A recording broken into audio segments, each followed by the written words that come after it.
Schön, dass du da bist. Ich grüße dich. Heute gibt es einen richtig genialen Snack, knusprige Käsechips. Unglaublich einfach gemacht, voller Geschmack und dabei auch noch proteinreich. Solltest du auch probieren. Diese Chips sind die perfekte Low-Carb-Alternative zu herkömmlichen Snacks und lassen sich mit wenigen Zutaten zubereiten. Wenige Zutaten ist leicht gesagt, genau genommen brauchst du nur eine. Und zwar Käse. Da eignet sich Parmesan perfekt, da er geschmacklich intensiver ist und beim Backen eine wunderbar knusprige Textur entwickelt. Ausprobiert habe ich bereits viele Käsesorten, allerdings ist Parmesan einfach geschmacklich unschlagbar. Und er wird dann mit einer feinen Reibe einfach nur klein gerieben. Natürlich könntest du das auch mit einer Küchenmaschine machen. Am Ende bleibt vom Parmesan dann nur noch das Randstück übrig. Dies werde ich nicht verwenden. Zumindest sollte er bei dir genauso fein sein wie bei mir. Nun benötigst du einfach dein Backblech mit Dauerbackfolie und rieselst den Parmesan dünn auf. Das ginge zum Beispiel auch in der Heißluftfritteuse. Zur Frage, wie dick die Schicht sein sollte, kannst du dir merken, je dicker, desto weniger knusprig wird das Endergebnis sein, da die Feuchtigkeit einfach im Inneren bleibt. Deswegen tendiere ich persönlich immer zu einer dünnen Schicht, aber da bist du absolut flexibel.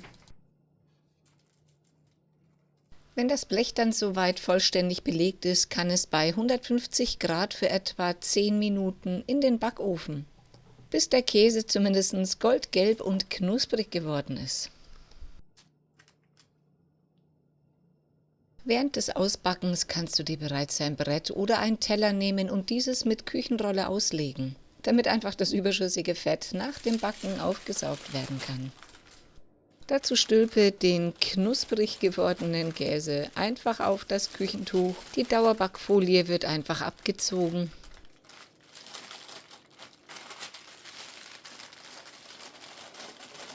Danach befülle ich natürlich umgehend das zweite Backblech und mache eine etwas dickere Schicht, aber die nicht weniger knusprig sein wird. So hast du einen ungefähren Wert. Ich liebe ja diese Chips. Sie sind nicht nur herrlich knusprig, sondern liefern auch eine ordentliche Portion an Eiweiß und gesunden Fetten. Genau das macht sie zu einem perfekten Snack, der nicht nur extremst lecker ist, sondern auch lange satt hält. Und zu guter Letzt kann natürlich auch dieses Blech in den Backofen. Es empfiehlt sich, einen Käse-Doppelschichtler zu machen, damit das Fett einfach dementsprechend aufgesaugt wird. Dann kommt natürlich auch die zweite Portion dazu. Von der Färbung her sollte der Käse dann auch bei dir so aussehen. Dann ist er nämlich durch und auf jeden Fall knusprig ausgebacken. Da sollte sich das Dauerbackpapier auf jeden Fall ganz easy peasy entfernen lassen. Wie du sehen kannst, saugt das Küchentuch eine ganze Menge an Fett.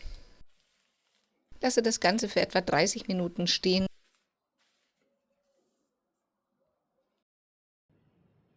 Sobald das überschüssige Fett aufgesaugt ist, kannst du die Käsechips auch anrichten. Brich dazu einfach kleinere Stücke aus den Käseplatten und genieße sie direkt oder als knusprige Beilage.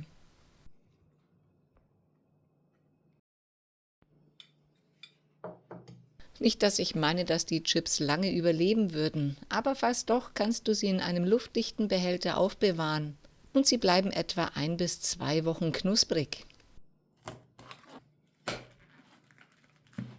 Zumindest sind sie perfekt, ob als Snack für zwischendurch, als Topping für Salate oder als knusprige Beilage zu Dips. Ich wünsche dir nun viel Freude beim Selbermachen, gutes Gelingen, guten Appetit, bis demnächst, pfiat euch!